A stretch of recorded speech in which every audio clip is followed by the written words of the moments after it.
Hi, Susan from Worldpeacefull. I'm going to read you a poem that I've written called Elementary Nature. The fire burns down, the shadows dance, the ocean crashes against the shore of my resistance. For resistance is useless, as the sandstone sculpture breaks down eventually. The wind is blowing icy cold as I try to get warm. My arms folded and my head down, I fight against the current of love that becomes my tourniquet as elation transformed to grief. I felt unable to move, as if paralysed by conflicting emotions, at war with reality. In the world of my war, where there are no winners, only entrenched interests that are dug in, as paper tigers take flight. For this was the winter of my discontent. My heart hungers for a truce. My desire aches for surrender. As I raise the white flag, sending the message in my bottle, for I am unsure. I see no movement on the horizon. There is no response to my plea, for the other is long gone, and I am alone. As the smoke fades and time drifts, the blue sky becomes crystal clear. That fear is the only enemy, playing beyond enemy lines, as lines of inner division, barely visible across the sands of time, fading gently as the wind sweeps the mind free to simply be, simplicity. Fire, wind, water, and air are the elements that matter, as life is a shape changer, and each an elementary particle, a light wave, a wave of light that casts the light across an ocean of possible outcomes. But one will succumb to an elementary nature and let go of the parachute as I jump. For there is no control or force. I can only experience the fall and wait for the chute as a moment of truth opens up for a soft or hard landing. And only experience will tell if the right string theory is pulled in time. Yet as I'm falling, I relax and allow nature to take its course. For in truth, the fall feels like climbing, for I have nothing to compare. For the world appears unreal at this height. Homes, cars, buildings are Lego cities that appear as if miniature, repeating the same pattern every day. Yet I have another perspective that no one can see, as they are not looking up when down. Yet if they did, all they would see is the fall, not the courage of the challenge. Yet in this moment of time has stopped and the mind is still, as each moment is lived fully, thoughtlessly.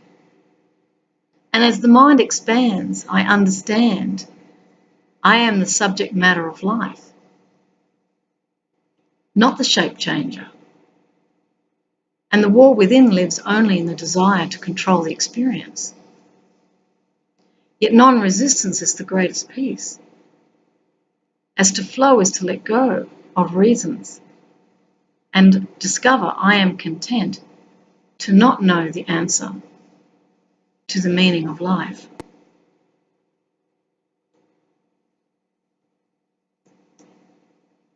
So poetry can help you to traverse these emotional landscapes that can't be seen. I see it as like an inner sculptor. Sometimes in my poetry I talk about the philosopher's stone. For me, that's a real phenomenon. It's the artist that's actually reforming themselves through poetry. The more I question, it's like sculpting.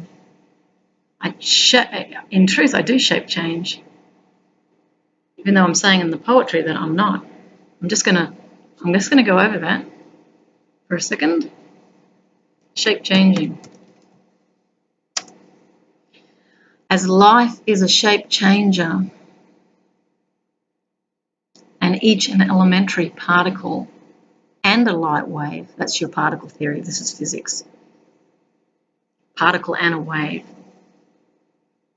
So we split the spectrum through particles, seeing the singularities, and yet there's a wave at the same time.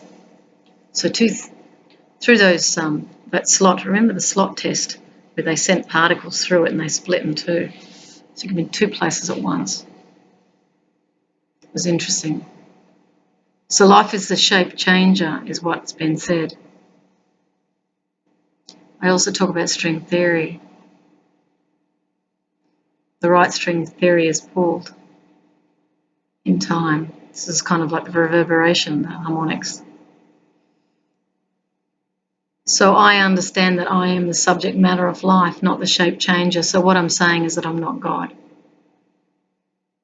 So when I talk about the Philosopher's Stone, the questions are reforming who I am. The consciousness that reforms is the shape changer. That's what's meant.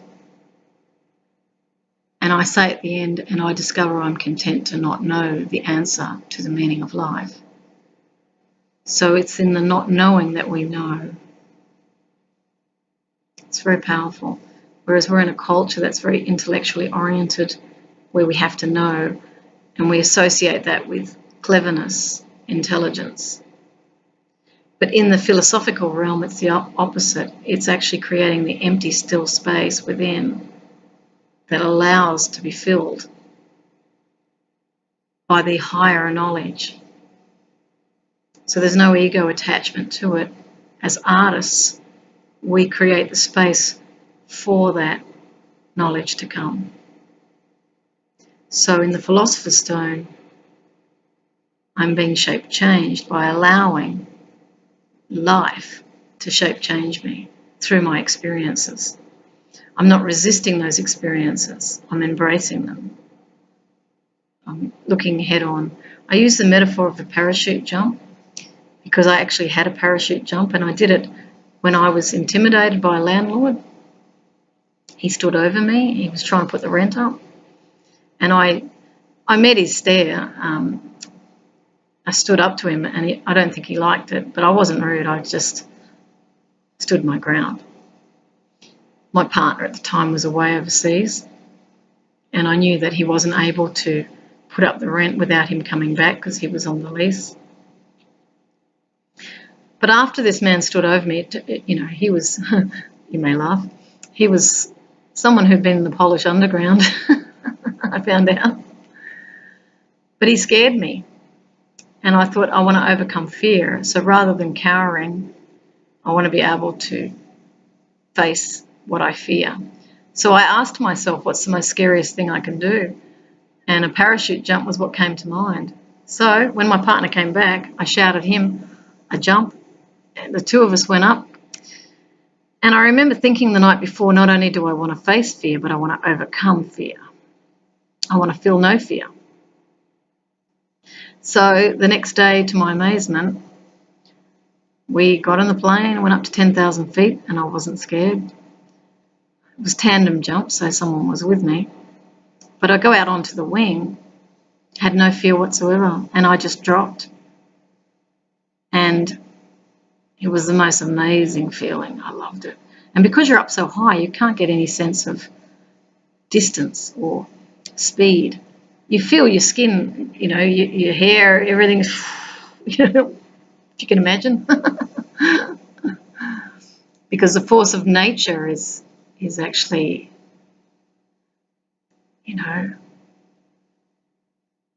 moving against your body as you're falling like a rock from a plane, but yet you don't feel like you're falling. You feel like I